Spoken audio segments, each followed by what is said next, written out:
नमस्कार, आप देख रहे हैं द बिहार टॉक में हूं आदेशपुरी। बीपीएससी 70वीं री एग्ज़ाम आंदोलन के दौरान बहुत सारे केस हुए और आपको बता दें कि 11 कोचिंग संचालक और छात्र नेता दिलीप को भी नोटिस जारी करके कल यानी कि 20 मई को एसडीएम ऑफिस बुलाया गया है और बॉन्ड भरने की बातें कही गई हैं।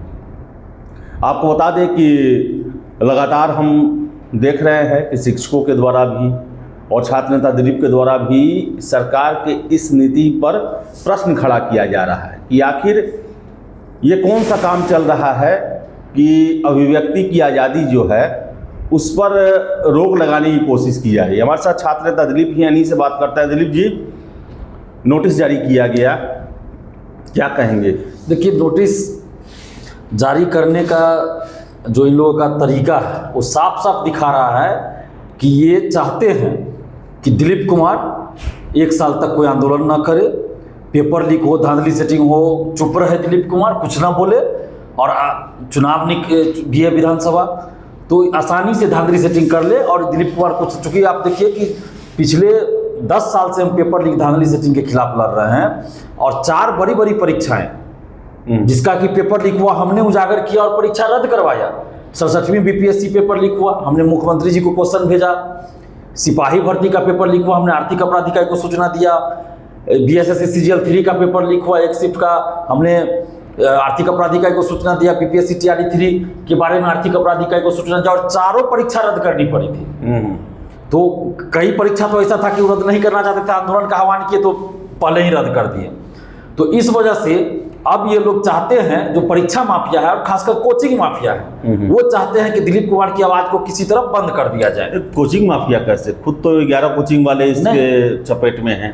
इसमें आपको 11 कोचिंग, 10 कोचिंग होगा मुझे लगता है, 11वां मैं हूँ। अच्छा, 10 कोचिंग और एक मैं, मुझे लगाकर टोटल 11 है। तो इसमें आप ये नहीं कह सकते कि कौन इसमें कोचिंग माफिया है कौन नहीं है, कोई नहीं कह सकता। हो सकता है इसमें से 1-2 कोचिंग माफिया भी हो इसमें से भी, लेकिन जो सबसे बड़ा कोचिंग माफिया है उसका नाम ही नहीं है, वैसे लोगों का नाम ही नहीं है। तो ये तो सवाल उठेगा, यानी प्रशासन की नीयत में भी सवाल उठ रहा है। और सबसे पहले ये अभिव्यक्ति की आज़ादी है, अभिव्यक्ति की आज़ादी है, संवैधानिक अधिकार है, हमारा मौलिक अधिकार है कि हम अपनी बातों को रख सकते हैं। सरकार की या आयोग की किसी नीति से, किसी कार्य से अगर हमें पसंद नहीं है तो हम उसका विरोध कर सकते हैं। हमें दिक्कत है या हमें लगता है कि ये गलत है नीति, ये गलत है तरीका, तो हम उसका विरोध कर सकते हैं। हमारा मौलिक अधिकार है, संवैधानिक अधिकार है। आप अफवाह फैलाए, हाँ, तो ये तो साबित करना होगा। जिसने आरोप लगाया वो साबित करे कि हमने अफवाह कैसे फैलाया। मेरे ऊपर आरोप है कि अफवाह फैलाया, बीपीएससी ऑफिस का घेराव किया, बेली रोड जाम किया। तो जब बीपीएससी ऑफिस का घेराव हुआ, सड़क पे आंदोलन हुआ, हम तो पटना में है ही नहीं, ना ही किसी से मेरा कोई संपर्क है। 18 और 19 दिसंबर 2024 को हम आंदोलन में थे और हमने मंच से कहा था कि अगर आंदोलन में नेता आएंगे और वैसे कोचिंग आएंगे जिसपे आप लोग पेपर लीक का आरोप लगा रहे हैं, धांधली सेटिंग का आरोप लगा रहे हैं, अगर वैसे कोचिंग शिक्षक को बुलाएगा तो हम आंदोलन में नहीं रहेंगे। और उसके बाद देखिए 19 तारीख के शाम से नेता लोग आने लगे आंदोलन में, तो हम तो हट गए। उसके बाद तो हम आंदोलन में गए नहीं। ऐसा नहीं था कि कोई मेरे ऊपर दबाव था या किसी का डर था, कुछ नहीं था, लेकिन मैंने अपने सिद्धांतों के साथ कोई समझौता नहीं किया। और चूंकि जिस पे आरोप लगाया गया कि उसके कोचिंग से इतना क्वेश्चन मिल रहा है, उस पर जांच हो और वो उसी आदमी को, उसी शिक्षक को आप आंदोलन में बुला रहे हैं, तो ये चीज़ हम बर्दाश्त नहीं कर सकते, इसलिए हम आंदोलन से हट गए। और उसके बाद आप देखिए जो 1000 करोड़ की बात कही गई, एक कोचिंग शिक्षक के द्वारा कहा गया कि 1000 करोड़ रुपए का घोटाला हुआ है। किस अधिकारी के खाते में, किस अधिकारी की बीपीएससी 70वीं बीपीएससी को लेकर कि किस अधिकारी के खाते में, किस अधिकारी की पत्नी के खाते में गया है पैसा, वो सारा जानकारी हमारे पास है। तो आज तक उस शिक्षक से पूछताछ नहीं होती है। एक फोटो भी दिखाए थे, फोटो दिखाकर बीपीएससी के एक अधिकारी का बता रहे हैं कि इसने सारा घोटाला किया है, इसने बहुत सारा इधर उधर किया है, धांधली सेटिंग किया है। उसके बाद इतना तक है कि नीतीश कुमार जी से हमारी बात हो गई है, दीपक जी को ये बोल दिए हैं। तो क्या वो अफवाह नहीं फैला रहे हैं? क्या नीतीश कुमार जी ने बोला है इनको? इसकी जांच होनी चाहिए कि नहीं? 6 दिसंबर को क्या कहा गया कि पटना पुलिस ने हमें गिरफ्तार किया। पटना पुलिस ने अगले दिन वीडियो जारी किया, कहा कि गिरफ्तारी नहीं हुई है उनकी, उस कोचिंग शिक्षक की गिरफ्तारी नहीं हुई। तो क्या अफवाह उस कोचिंग शिक्षक ने नहीं फैलाया? तो क्यों नहीं उस कोचिंग शिक्षक पे कार्रवाई की गई? पटना पुलिस के द्वारा, आज तक एक एफआईआर नहीं हुआ। और वो कोचिंग शिक्षक गर्दनीबाग में भी 3 दिन 4 दिन आए, दिसंबर में 1 दिन और फरवरी में 3 दिन, और सारे मीडिया पे बोले और गर्दनीबाग से भी बोले, क्या क्या नहीं, गालियां तक दी अधिकारियों को। तो बीपीएससी की इतनी हिम्मत नहीं है, बीपीएससी की इतनी हिम्मत नहीं है कि उस कोचिंग शिक्षक पे कार्रवाई करे, सरकार की इतनी हिम्मत नहीं है कि उस पे कार्रवाई करे, गर्दनीबाग थाना को इतना हिम्मत नहीं है कि उस कोचिंग शिक्षक पे एफआईआर दर्ज करे। क्यों नहीं एफआईआर दर्ज हुआ उस कोचिंग शिक्षक पे? और दिलीप कुमार पे एफआईआर दर्ज होता है कि 1 साल के लिए इसको चुप करा दिया, 5 लाख रुपया मैंने जमा करे, 1 साल तक कोई आंदोलन न करे इसके लिए। तो ये नहीं 15 है, 5 लाख का बॉन्ड भी है, टोटल 15 लाख हो जाता है। तो 15 लाख रुपया हम तो 1 रुपया नहीं देने जा रहे हैं, 15 लाख तो दूर की बात, हम 1 रुपया नहीं देने जा रहे, क्योंकि जहां गलत होगा, अन्याय होगा, वहां दिलीप कुमार बोलेगा। पेपर लीक होगा, दिलीप कुमार बोलेगा, दिलीप कुमार सड़क पे उतरेगा, बोल रहे हैं दिलीप जी पैसा नहीं जमा कीजिएगा, बॉन्ड नहीं भरिएगा तो फिर गिरफ्तार हो जाइएगा। अब सरकार की मर्जी, गिरफ्तार करवा दे, लेकिन हम इस चीज को मानते ही नहीं है, क्योंकि ये आदेश जो दिया जाएगा, अभी तक तो आदेश दिया नहीं गया है, अभी तक ये संभावना जताई जा रही है। लेकिन अगर ये आदेश भी दिया जाता है तो ये आदेश मानने वाली बात ही नहीं, हम इसको ऊपर चैलेंज करेंगे कोर्ट में। क्योंकि आप बताइए कि कोई भी अधिकारी सरकार के कल को ये कह दिए कि 1 साल तक आप कोई आंदोलन नहीं कीजिएगा, 1 करोड़ रुपया जमा कीजिए, अगर आंदोलन कीजिएगा तो आपका 1 करोड़ रुपया जब्त कर लेंगे। ये तो तानाशाही है, ये तो हिटलरशाही है। क्या नीतीश कुमार जी आंदोलन नहीं करते थे? क्या राहुल गांधी आंदोलन नहीं कर रहे हैं? क्या तेजस्वी यादव जी आंदोलन नहीं कर रहे हैं? क्या नरेंद्र मोदी जी आंदोलन नहीं करते थे जब विपक्ष में थे? तो और नीतीश कुमार जी और बीजेपी के जो अभी नेता है, उप मुख्यमंत्री है दोनों, सम्राट चौधरी, विजय सिन्हा जी, ये तो खुद आंदोलन करते थे सड़क पर जब विपक्ष में थे। बंगला चौराहा पर मार भी लगी, बंगला चौराहा पर मार खाए हैं उनके बड़े बड़े नेता, सांसद, विधायक। तो उन पे क्यों नहीं ये फाउंडेशन दिया गया कि भाई 5 लाख रुपया जमा कीजिए, 1 साल आंदोलन नहीं कीजिए हम पे? तो हम इस चीज को नहीं मानने वाले हैं। जहां भी पेपर लीक होगा, धांधली सेटिंग होगा, वहां हम बोलेंगे, विरोध करेंगे। और किसको सबूत चाहिए? कौन अफवाह फैला रहा है? हमने क्या कहा था? जांच करवाइए कि बापू परीक्षा परिसर में ये घटना जो हुई उसकी जांच कराइए। क्वेश्चन कैसे कम हो गया? एक कोचिंग सेंटर से कैसे 24 क्वेश्चन हूबहू मैच कर गया? कैसे क्वेश्चन का लेवल इतना नीचे चला गया और उस कोचिंग सेंटर के लेवल का हो गया? इसकी जांच की मांग हम कर रहे थे शुरू से अंत तक। अभी भी हम ये मांग कर रहे हैं कि जांच होनी चाहिए कि क्वेश्चन का लेवल इतना नीचे कैसे गया। 7वीं का देखिए, 69 का देखिए क्वेश्चन का लेवल, 17वीं का देखिए। हम चेयरमैन को हटाने की मांग कर रहे थे, वो मांग हम आज भी कर रहे हैं। तो ये गलत करना, अगर मांग गलत है तो जिसको गलत मानना है माने, लेकिन हम ये मांग आज भी करेंगे कि जांच होनी चाहिए। क्यों नहीं भाई? लोकतंत्र हम जांच की मांग भी नहीं करें। ब्रिटिश राज चल रहा है क्या? अंग्रेजी राज चल रहा है? अंग्रेजी राज में भी गांधी जी जांच की मांग करते थे, कमेटी बनती थी, जांच होती थी। और ये कौन सा भाई लोकतंत्र में हम लोग अपनी ही सरकार से जांच की मांग नहीं कर सकते जहां गलत होगा? किसको सबूत चाहिए? 7वीं का पेपर लीक नहीं हुआ था? बिहार सरकार के जांच एजेंसी आर्थिक अपराध इकाई ने जांच किया और ये कहा कि पेपर लीक था, डीएसपी तक अरेस्ट हुए, बीपीएससी ऑफिस से ओएमआर सीट बाहर ले जाकर रंगवाया गया, मेंस की कॉपियां बाहर ले जाकर लिखवाई गई। 20 अधिकारी पे अभी भी जांच चल रही है। उन पे ये है कि मेंस की कॉपी में हेरफेर हुआ है, एक ही हैंडराइटिंग है, एक ही तरह का आंसर है हूबहू, उसकी जांच चल रही है। सिपाही का पेपर लीक नहीं हुआ, परीक्षा कैसे कैंसिल हुआ? एसके सिंघल पे आरोप लगा, एसके सिंघल की जांच चल रही, कितने लोग अरेस्ट हुए? बीएसएससी सीजीएल 3 का परीक्षा रद्द हुआ पेपर लीक के कारण। बीपीएससी टीआरई 3 पिछले साल पेपर लीक के कारण परीक्षा रद्द हुई, आर्थिक अपराध इकाई ने जांच किया। संजीव मुखिया किस मामले में गिरफ्तार हुआ? कल जो संजीव मुखिया की बात कर रहे हैं दिलीप जी, तो मैं बता दूं कल खबर है प्रभात खबर का कि उसने स्वीकार किया है कि 12 साल तक बिहार का हर एक परीक्षा उसकी पॉकेट में था।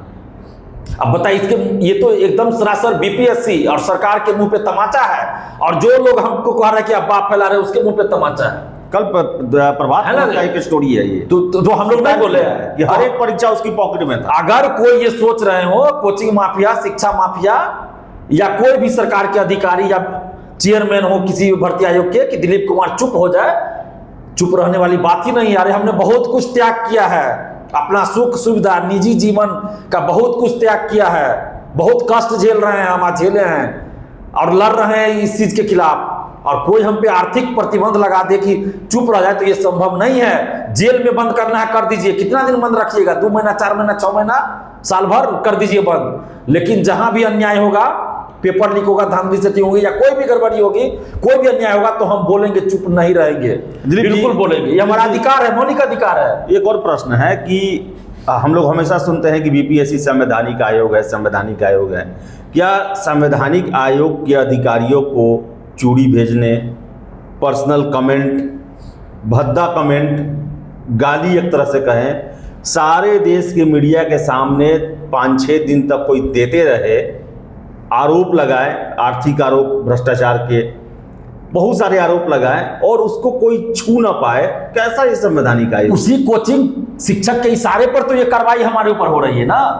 ये कार्रवाई उसी कोचिंग शिक्षक के इशारे पे हो रही है। और बीपीएससी और उस कोचिंग शिक्षक के भी तो साठगांठ है। नहीं तो बीपीएससी में इतनी हिम्मत नहीं है कि उस कोचिंग वाले पे एफआईआर करे या कोई मुकदमा करे, कुछ करे। क्यों नहीं किया जा रहा है? तो लीगल नोटिस भेजे। लीगल नोटिस भेजने से क्या होता है? उसे दिखाने के लिए कर दिया, 2 कोचिंग शिक्षक को भेज दिए।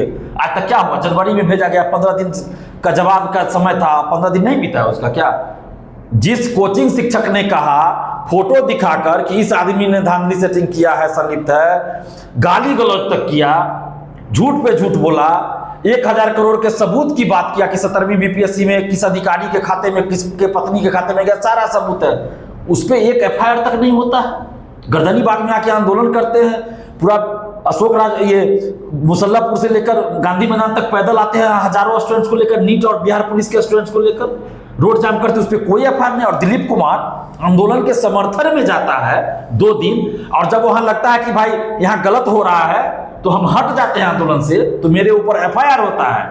लेकिन उस कोचिंग शिक्षक पे एफआईआर नहीं होता। अगर दिलीप कुमार पे एफआईआर हुआ है तो राहुल गांधी जी पे क्यों नहीं एफआईआर हुआ? राहुल गांधी जी भी आए थे, प्रशांत किशोर जी भी वहां आए थे, तेजस्वी यादव जी भी आए थे, पप्पू यादव जी भी आए थे, और भी कई नेता आए थे। सब पे एफआईआर होना चाहिए, सबको कोर्ट में बुलाया जाना चाहिए। जैसे हमको बुलाया जा रहा है ना 20 तारीख को, उन लोगों को भी कोर्ट में बुलाया जाना चाहिए।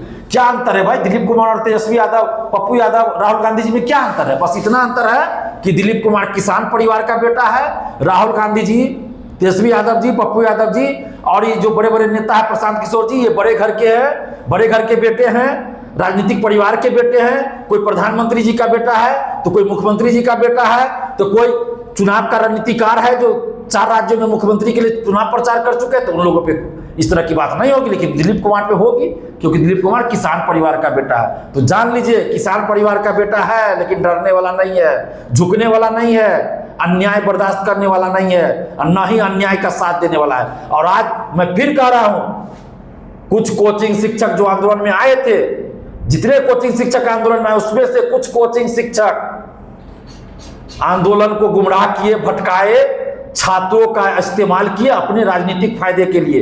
क्योंकि कुछ कोचिंग शिक्षक का ये था कि चुनाव है 2025 में, तो हमको कोई पार्टी वाला टिकट दे दे, जिसका बीपीएससी का कोचिंग नहीं चलता है। और कुछ तो ऐसे जो बिहार के नहीं है, वो ऐसे लोग आंदोलन में आ गए और स्टूडेंट उनके साथ हो गए। स्टूडेंट को भी सोचना चाहिए था कि आप हाथी का 2 दांत होता है, एक दिखाने वाला अलग और खाने चबाने वाला अलग होता है। इस चीज को आप लोग को सामने आगाह किया था। लेकिन 8-10 स्टूडेंट जो थे और 3-4 कोचिंग शिक्षक, इन लोगों ने मिलकर पूरे स्टूडेंट्स को गुमराह किया। और ये लोग किसी ना किसी पार्टी के एजेंट थे, किसी ना किसी कोचिंग के एजेंट थे, और बाद में सब बात साबित हो गया। और इसका परिणाम क्या, मैंने ये भी कहा था कि इस तरह से ये लोग आंदोलन में करवा रहे हैं कि इसका बुरा परिणाम आगे चलकर होगा कि सरकार ऐसा कर देगी कि आगे से कोई आंदोलन नहीं होने देगी। और आगे से कोई आंदोलन भी होता है, छात्र आंदोलन, तो सरकार उस पर ध्यान नहीं देगी और कहेगी सरकार कि ये राजनीतिक पार्टी का आंदोलन है, ये कोचिंग शिक्षकों का आंदोलन है। और आप देखिए, पटना हाई कोर्ट ने भी कोचिंग शिक्षकों पर टिप्पणी कर दिया, सरकार ने भी यही कहा, आयोग ने भी यही कह दिया। तो आप सोचिए कि चूंकि हम 10 साल से आंदोलन कर रहे हैं, हमको अनुभव है ना, हमने सब कुछ देखा कहां क्या होता है। लेकिन कुछ कोचिंग शिक्षक आए ही थे कि हम आंदोलन को लंबा खींचे ताकि मेरी चर्चा हो। मेरे बगल में राहुल गांधी जी बैठे, तेजस्वी यादव जी आए, पप्पू यादव जी आए, तो मेरी चर्चा हो, हम लाइमलाइट में आ जाए, हम चर्चित हो जाए, हमको विधानसभा का कोई पार्टी टिकट ऑफर कर, इसी लालच में आए थे। और उस 2-3 कोचिंग शिक्षक ने मिलकर पूरे आंदोलन को बेच दिया, पूरे आंदोलन को बर्बाद कर दिया। और वो 2-3 कोचिंग शिक्षक ने ही 8-10 स्टूडेंट को भी अपने जाल में फंसाया। और वो 8-10 स्टूडेंट भी कभी प्रशांत किशोर जी के साथ आवास पे प्रेस कॉन्फ्रेंस में दिखते हैं, तो कभी किसी और पार्टी के साथ, कभी किसी और नेता के साथ। और क्या मिला? स्टूडेंट को सिर्फ और सिर्फ धोखा मिला, स्टूडेंट का समय बर्बाद किया गया। अगर ये आंदोलन सही तरीका से होता ना, तो इसका परिणाम कुछ और होता। एक जांच तक नहीं हो पाई। और जब हम जांच की मांग करते थे तो कुछ कोचिंग शिक्षक और 2-4 स्टूडेंट वहां पे थे जो किसी ना किसी पार्टी के एजेंट थे, वो लोग हमको मना करते थे कि जांच की बात नहीं कीजिए, सिर्फ री एग्जाम। क्यों नहीं जांच की बात होगी भाई? जब तक जांच नहीं होगी तब तक पकड़े कैसे जाएंगे परीक्षा माफिया, और तब तक कैसे साबित होगा कि पेपर लीक हुआ या कोई गड़बड़ी हुई? तो बीपीएससी की तैयारी करने वाले को इतना समझना चाहिए। मेरी बातें हो सकता है खराब लगे लोगों को, लेकिन सच्चाई यही है। और जिस कोचिंग शिक्षक ने सबसे ज्यादा गाली गलौज किया, 1000 करोड़ के घोटाले की बात की, वो कोचिंग शिक्षक में कोई कार्रवाई। और सबसे बड़ा सबूत कि ये जो आंदोलन में आए थे कोचिंग शिक्षक लोग, उसमें से कितने कोचिंग शिक्षक आज सवाल कर रहे हैं, उस कोचिंग शिक्षक से सबूत मांगे। कितने कोचिंग शिक्षक, ये स्टूडेंट को समझना चाहिए। देखिए कौन जो जिन कोचिंग शिक्षकों ने 1000 करोड़ रुपए की बात पर सबूत मांगा उस कोचिंग शिक्षक से, उनको धन्यवाद देते हैं। लेकिन जिन कोचिंग शिक्षकों ने अभी तक अपना मुंह नहीं खोला, अभी तक क्यों नहीं, वो कोचिंग शिक्षक सब बोल रहे हैं कि एफआईआर में उस कोचिंग शिक्षक का नाम नहीं है। अभी तक मात्र 2 या 3 टीचर बोले हैं, 2-3 टीचर ही बोले हैं कि उस कोचिंग शिक्षक का इसमें क्यों नहीं नाम है, तो उनको धन्यवाद देते हैं। लेकिन बाकी जो गर्दनी बाग में बैठकर स्टूडेंट्स को धोखा में रख रहे थे, वैसे कोचिंग शिक्षक क्यों नहीं उस कोचिंग शिक्षक का एफआईआर में नाम है उस पर बोल रहे हैं? क्यों नहीं उसका नाम लेकर बोल रहे थे कि 1000 करोड़ का सबूत दे, क्यों नहीं कोर्ट में दिया सबूत? ये समझना होगा स्टूडेंट को कि कोचिंग शिक्षक में बार बार कहता हूं, 3 कोचिंग शिक्षक का नाम आया ना पेपर लीक में, तो क्या वो 3 कोचिंग शिक्षक में से कुछ लोग या तीनों के तीनों या 1 या 2 गर्दनी बाग आंदोलन में भी आए थे? इसकी भी जांच होनी चाहिए। तो जांच होनी चाहिए, लेकिन बता दें कि नोटिस भेजा गया है और कल जो है 20 मई को जो 10 कोचिंग वाले हैं और एक छात्र नेता द्वीप हैं, इनको बुलाया गया है और शपथ पत्र जरूर लिया जाएगा और इस पर लिखवाया जाएगा। अब देखिए आगे क्या होता है, लेकिन आपको बता दें कि विरोध चालू है। छात्र नेता दिलीप ही अलग अलग बिंदुओं को लेकर विरोध कर रहे हैं। तो देखिए कल क्या होता है। फिलहाल इस वीडियो में इतना ही। वीडियो पसंद है लाइक शेयर करें, हमारे चैनल द बिहार टॉक को सब्सक्राइब जरूर कर लें। धन्यवाद।